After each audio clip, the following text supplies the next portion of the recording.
ए गलगोटी में शोधी रे लीधी ढिंचेक ढिंचेक ढिंचेक ढिन।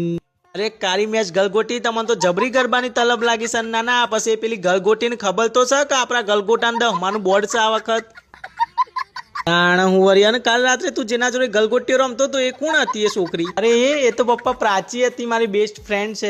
કશો હતો નહીં. અને ના જોડે બીજું કોક ગાતું તો એ કોણ હતું? આમ ઉંમરમાં હતી પણ હારી જવાન જોત લાગતી હતી, એ કોણ હતી ભાઈ? અરે પપ્પા એ તો પ્રાચીની મમ્મી હતી. હું વાત કરું છું, પ્રાચીની મમ્મી હતી? ખોટું કૂટવું પડે ના જોડે. નાના હારી જબરી જોરદાર લાગતી હતી, જવાન જોત છે એ તો. અરે હવ પપ્પા નહીં, જેટલો મસ્ત લાગે છે. એ તો ઇન્સ્ટાગ્રામમાં હશે ને, ઇન્સ્ટાગ્રામમાં તમે એના ફોટા જુઓ ને તો તમને લાગે જ ના કે બે છોકરાની માં એટલો રૂપાળો છું. લોકો એને સશક્ત તમારી ખૂબસૂરતીનું રાજ હું છે એમ કોઈ બધો કયો એવું છે? અમારા ફોનમાં ઇન્સ્ટાગ્રામ આવે ખરું? ના પપ્પા એ તો તમારે ડાઉનલોડ કરવું પડે ને પછી હું તમને એની આઈડી બતાવું એટલે પછી તમને જોવા મળી. હા તે મારા આ ફોનમાં ઇન્સ્ટાગ્રામ કે જે આવતો એ ડાઉનલોડ કરીને મમ્મીની આઈડી બતાવ.